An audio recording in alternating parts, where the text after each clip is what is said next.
alcohol gets involved, stuff happens. And then, I don't know if it was Gerald lost some interest or he just wanted to try another project. So it kind of dissembled itself, if you know what I mean. So I wasn't going to start up a new project with the same nickname. I kind of wanted to just disappear for a little bit and just by, getting gigs and learning the industry and, all that kind of stuff. So I just pretty much just answered an ad in the music exchange paper, which was pretty big back then, and answered an ad with him. He was doing like a Rush progressive. I mean, he loves Neil Peart, and he had this guitar player who loved Alex Lifeson, so the two of them would sit there and play Rush. Now, at that time, I couldn't even play Rush. Even to this day, I don't even play Rush because it's, why would I want to play their music? I know it's intricate and stuff. If I wanted to sit down and try to figure it out, I could, but I'd rather just listen to it, let it kind of gel that way. Right. No, I hear you. I definitely wouldn't. I mean, I think it's kind of funny when you hear, like, even here in Charlotte, it's nothing but cover bands, and it's like, if you guys can play music, I just don't get it. Why don't you just do your own music? If you build a following like we used to do back in the day, that model works no matter where you go. Especially if you're located in a certain area. Yeah, I guess to a certain degree, with the cover bands in New York and stuff, you always made money. So it's a lot of these bars and shit don't want to pay for original music. Right. Plus, see, I don't know about you, but for me, it was never about the money. I never made music my mainstream because I knew it was feast or famine, and I never wanted to live that way. And I already had degrees and things in other fields, so I always had the music as my heart. Yeah, so at least when I wrote something, it was fresh. There's always exciting. There's always the point, you have to write your own music. But I guess like a lot of the cover bands from New York, I guess they went through the original phase, and then they realized they had a lot of bands have to hone their skills to be able to write original. You know what I'm saying? So they're kind of like training them. But like 9 Days, I think, was from Long Island as well, and we were touring around the same time. But they did covers as Mr. Jones, I believe. So I mean, that's kind of how they honed their skills and then decided to write originals. But we're getting sidetracked. I wanted to ask you, was the thing with Micah, was that up in New York? Yeah. He was, he's awesome. I mean, I learned so much from him as a drummer. It just took my bass playing to a whole different level. I mean, I was always good with timing, but he was like real retentive about his tempos and stuff, and it really honed it in. So even like to this day, because I don't really gig anymore, I'll do like open mics from time to time when I've got the itch to go out there and just perform a couple of songs. Right. People will say, it was like, wow, man, you've got no rhythm section. It's just you and that guitar, and you're on the money. I'm like, well, thanks. I hone the craft. I try to work hard at what I create, make it sound good. Right. I mean, that's really the best way to do it now. See, I look at Nine Electric. I don't even know how long those guys been around, but for some reason I don't think of like them being in our age bracket. It's weird. And then to hear that you were in a band with them and we're going back all these years, it's weird. A lot of people I've worked with, I'm a lot older than a lot of folks, so I'm always used to working with a younger clique. Yeah, Nine Electric hasn't been on the circuit for they're kind of new out in California now. He moved out there and he's been doing good with it, and I'm real proud of him, actually. Yeah, no, I mean, they're doing really good. I guess they're about to go on tour with, like, Gemini Syndrome or something like that. I believe that's what it's... They were actually in the clique with Static Electric, as a matter of fact. He actually did a song with them just before he passed away. Right. Yep, yeah. I gotcha.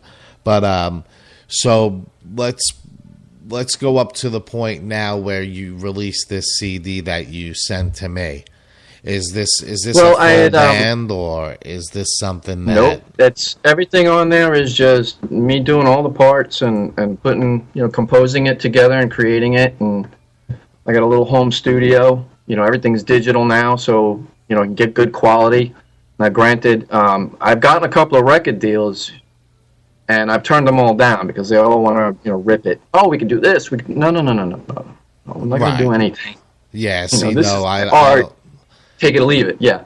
That's a lot of labels want to do that, and they want to take over. They think you're just going to do it because, now I got a record deal. But, I mean, I won't do that. Yeah, companies want to use the name and keep the, they want to give you 25 cents. I'd rather do it on my own, and that's honestly how, like, this radio show came about, because I don't want to meet anybody's requirements. I want to do my own thing. I don't want you $8 an hour. I can do what I want and what I want to do and broadcast what I like. If I had a radio station, would they let me take someone that's unsigned? Probably not. I get to do what I want and talk to who I want. So I know where you're coming from artistically with that. So, I mean, I got approached by Tate Music Group. That's it's a pretty large distribution here in the States, and everything sounded great. But I said, what's your business plan? I'm a business major. I was on Wall Street as a stockbroker for 14 years. Hate to say it sometimes because a lot of people have a bad, twist to it, but I'm like second generation of the Wolf of Wall Street. As a matter of fact, I used to call those guys out in the boardroom when they used to pull the shenanigans. Every month they'd have everybody stand up and say, "What'd you do?" And then they call you every name under the sun, that kind of thing. I mean, you've seen the movie. I don't have to tell you about it. Right. But so when they approached me and I said, well, what's your business plan? Because you have to understand the people here, and I explained to them, people here in Charlotte, they want to get paid right away. They're all in covers. They don't get the whole synopsis. So, you want to go and send me out on the road, and that's all fine, but can you put some pieces together? Because I've got nothing but, cover guys. And I want some guys who want to create. And so they couldn't give me a business plan. And I said, well, if you can't show me a business plan, well, I could do zero on my own. I don't need you for that. And I'd rather just keep it all to myself, In this day and age, I don't need to be heard by bazillions like Metallica. I'd rather have the select few, like, wow, that's unique. Like you look at, for example, King's X is a great example. Now, granted, they got a much, much bigger following now, but even if you were listening to them back in the day on those first 3 albums, people didn't know who they were. As a matter of fact, you ask people today, a lot of people still even know what they are. They should be bigger than they are. Right. No, I agree. I talk about King's X since I heard about him, and people have no clue. They're like, who? I'm like, I don't understand how even people who are in bands and in the business, it's like, I can't believe it. It's just, maybe I wouldn't have known who they were. Maybe it's where we're from and that region where they were popular on Long Island. I heard of them through my bass player, and the first time I heard them, I was like, these guys are fucking cool. I never heard anything like it. So it's just weird. Interesting to actually the other night to have sat down with them and eat dinner with them, and you see what they do, for that grind. It's tough. You got to give these musicians credit to do it day in, day out, every night. It's a grind, and they're at the mercy.